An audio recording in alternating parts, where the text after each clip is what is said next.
গোটা দেশ জুড়ে ইন্ডিগোর বিমান পরিষেবার বিভ্রাটের জেরে যাত্রী দুর্ভোগ চরমে। রাজ্যের পরিস্থিতিও আমরা প্রতিদিন আপনাদের সামনে তুলে ধরছি, কিন্তু এবার জানা গেছে যে আজ সকাল থেকে, অর্থাৎ আজ ছুটির দিন রবিবার, এবং আজ দেখা গেছে যে আগরতলা বিমানবন্দর থেকে বাতিল হয়েছে ইন্ডিগোর 9টি বিমান। গোটা রাজ্য জুড়ে এই বিমান যাত্রীদের দুর্ভোগ চরম পর্যায়ে গিয়ে ঠেকেছে। তবে আরো এক গুরুত্বপূর্ণ আপডেট, তা হচ্ছে যেহেতু ফ্লাইটে যাত্রী পরিষেবা দেওয়া যাচ্ছে না, ফ্লাইটে বিভ্রাট, তাই সেই ক্ষেত্রে এবার ট্রেনে অতিরিক্ত কোচ দেওয়া হয়েছে। জানা গেছে তেজস এক্সপ্রেসে অতিরিক্ত কোচের ব্যবস্থা করা হয়েছে পরিস্থিতি সামলাতে।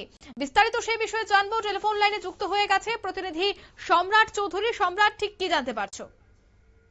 দেখুন, গতকালকের মতো আজও কিন্তু গোটা দেশ জুড়ে যে বিমান বিভ্রাটের ঘটনা, তাতে কিন্তু আজও আগরতলা বিমানবন্দর বিশেষভাবে প্রভাবিত। আজ সকালে বিমানবন্দর কর্তৃপক্ষের তরফে একটি তালিকা দিয়ে জানানো হয়েছে যে আজ 9টি বিমান বাতিল করা হয়েছে। মূলত বেলা 12টা 25 থেকে রাত 8:30 পর্যন্ত যে বিমানগুলি আগরতলা থেকে কলকাতা, ইম্ফল, দিল্লি, গুয়াহাটি এবং বেঙ্গালুর যাত্রী নিয়ে যাওয়ার কথা ছিল, এইরকম 9টি ফ্লাইট বাতিল করা হয়েছে। গতকাল শেষ সন্ধ্যা রাত পর্যন্ত 10টি বিমান বাতিল করা হয়েছিল।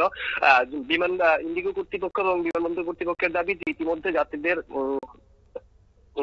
বিমানবন্দরে এসে পৌঁছানোর আগে তাদেরকে মেসেজ বা টেলিফোন করে তাদের যে বিমান বাতিল করা হয়েছে সেই খবর জানিয়ে দেওয়া হয়েছে। যদিও তারপরেও কিন্তু আগরতলা একটি খুব ছোট, তুলনামূলকভাবে খুব ছোট বিমানবন্দর, তারপরেও কিন্তু বিমানবন্দরের যাত্রীদের উপস্থিতি এবং যে সমস্যা গোটা দেশ জুড়ে চলছে, একই সমস্যা কম বেশি আগরতলা বিমানবন্দরও প্রভাবিত। এইরকম একটি পরিস্থিতিতে গতকাল কিন্তু গোটা দেশে একটি কল্পতরু একটি সিদ্ধান্ত নিয়েছে ভারতীয় রেল।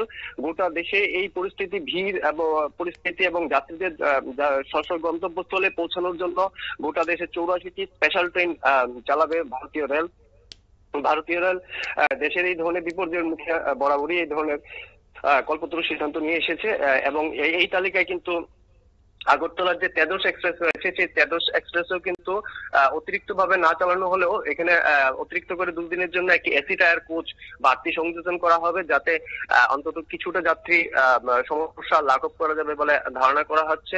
গতকাল রাতেই কিন্তু সীমান্ত রেলের যে মুখ্য জনসংযোগ আধিকারিক রয়েছেন কপিজ্জল কিশোর শর্মা, উনি বিবৃতিতে জানিয়েছেন 8 এবং 12 ডিসেম্বর আগরতলা থেকে নয়াদিল্লি আনন্দবিহার টার্মিনাসগামী যে ট্রেন রয়েছে তেজস রাজধানী এক্সপ্রেস, তাতে অতিরিক্ত কোচ থাকবে। সেই অনুযায়ী অতিরিক্ত টিকিটও বরাদ্দ করা হবে এবং হয়তো কিছুটা যাত্রী সমস্যা লাঘব করা যাবে। কারণ আগরতলা থেকে যে আনন্দবিহার গামী যে ট্রেনটি রয়েছে, সেটি আগরতলা থেকে গুয়াহাটি এবং আগরতলা থেকে কলকাতা এবং আগরতলা থেকে দিল্লি, এই 3টি গন্তব্যস্থলে যাত্রীদের পৌঁছানোর যে রুটে যায়, তাতে এই 3টি গন্তব্যস্থলে যাত্রীদের পৌঁছে দেওয়া যাবে। সব মিলিয়ে গোটা দেশের মতো আগরতলার পরিস্থিতি যথেষ্ট বিশৃঙ্খল। একের পর এক বিমান বাতিল হচ্ছে। বিকল্প আমার রাজ্যের যে ভৌগোলিক পরিস্থিতি, তাতে বিকল্প যাতায়াত একমাত্র আপাতত শুধুমাত্র রেল, যেটা যথেষ্ট সময় সাপেক্ষ। তারপরও কিন্তু এই যে একটি জাতীয় বিপর্যয় পরিস্থিতি, গোটা দেশ জুড়ে যে একটা পরিস্থিতি, তাতে কিন্তু ভারতীয় রেল যথেষ্ট কল্পতরু সিদ্ধান্ত নিয়েছে। আপাতত কিছুটা হলেও অন্তত আগামী কাল এবং পরশু থেকে কিছুটা হলেও স্বস্তি পাওয়া যাবে, দিতে পারবে বলে রেল কর্তৃপক্ষ কিন্তু দাবি করছে। অঙ্কিতা, তুমি অসংখ্য ধন্যবাদ তোমাকে। এখনো পর্যন্ত জানা গেছে গোটা দেশ জুড়ে 80টির উপর স্পেশাল ট্রেন চালানো হচ্ছে, যার মধ্যে ত্রিপুরাতেও তেজসের মধ্যে একটি টায়ার যোগ করা হয়েছে, তো এসি কোচ টায়ার যুক্ত করা হয়েছে, যেখানে অতিরিক্ত সিট এবং অতিরিক্ত টিকিট দেওয়া হবে। 8 এবং 12 তারিখ এই ট্রেন, তেজস ট্রেন চলাচল করবে।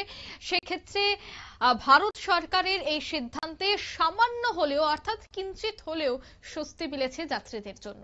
নিয়ে নিচ্ছি ছোট্ট একটি বিজ্ঞাপন বিরতির, সঙ্গে থাকুন।